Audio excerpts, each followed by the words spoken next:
At dahil bumalik ang lamig ng Hong Kong, yan, nagpunta ako ng palengke para bumili ng pangsinigang. Medyo inuubo ako. So, eto po yung aking isisigang. Ito lang yung ingredients ko. Hindi na ako bumili ng gabi at saka ibang ingredients. Tama na sa akin to. Kasi ito yung lulutuin ko mamayang gabi. Kukuha na lang ako ng konti. And then, kukuha na rin ako ng karne ni Amo. Bumili na lang ako ng pangsinigang mix ko. So, eto yung pangkain ko lang naman ngayong tanghali. So, magluluto tayo ng pangsinigang. Grabe. Iluluto kong soup yan. Pero, marami po yung nabili kong karne. Ayan yung nabili kong karne. Ang dami-dami oh.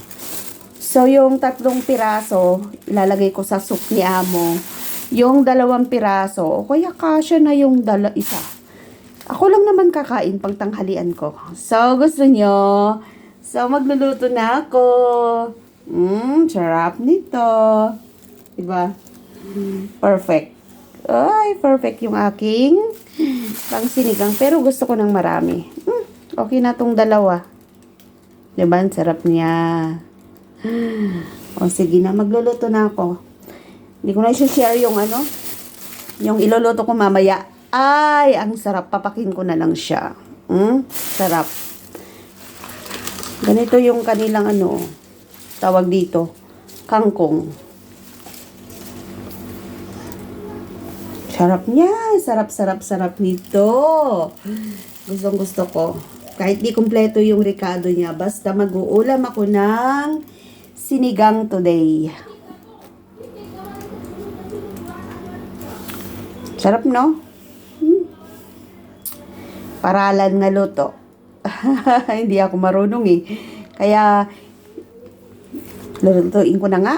Hindi ko i-share kasi hindi ako marunong magluto. Paralan ko lang talaga siya.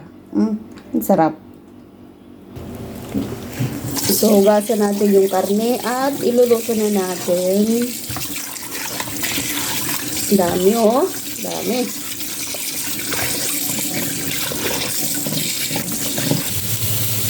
So, ito na yung ating karne. Yan, ipiprito ko muna. Parang mas gusto ko kasing isangkot siya muna yung aking sinigang. And then, lalagyan natin siya ng tubig.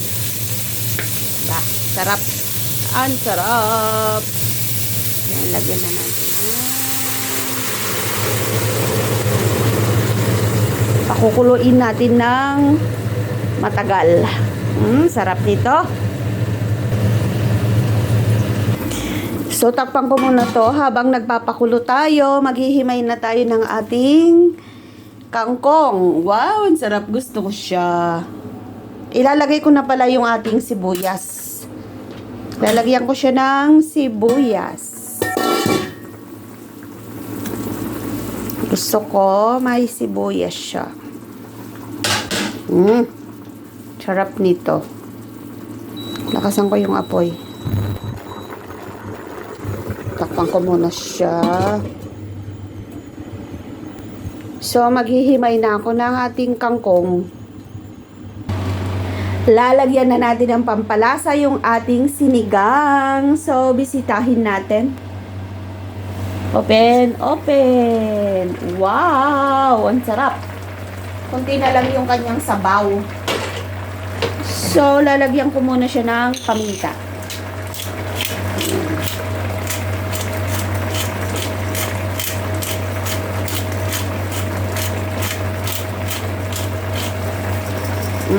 Sarap ng paminta. Then, lalagyan ko siya ng asin. At yung ating sinigang.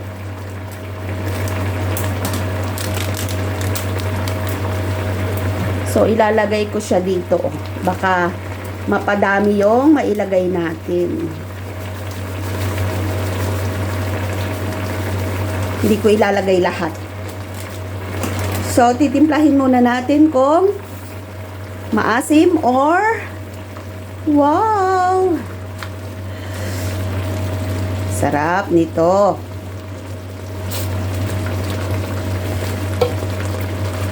Prinito ko yung kanyang taba.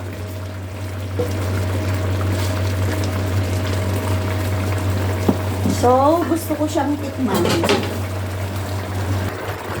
So, tikman natin.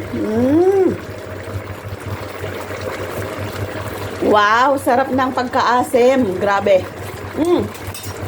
Perfect.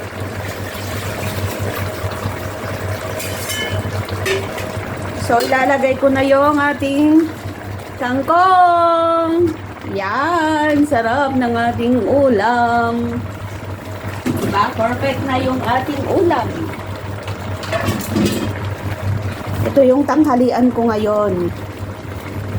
So, parang tatakpan ko siya. Or hindi na. Kain na tayo. Pag naluto ito, kain na tayo. Ilulubog natin. Sarap ng pagkaasim niya. Yung isang plastic na ganon, kalahati yung nilagay ko. Kasi ako lang naman yung kakain. Oh, so yan na yung ating sinigang.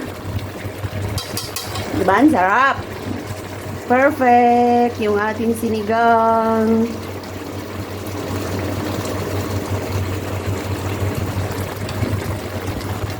So magsasandok na ako.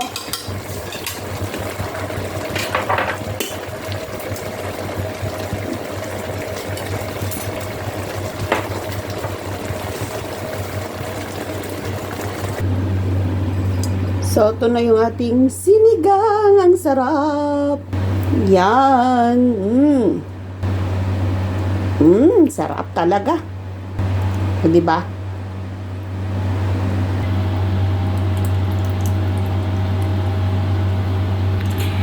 So, ito yung nakayanan nating ulam for today. Tikman natin. Ang lambot ng karne niya. Grabe. Grabe to. Grabe.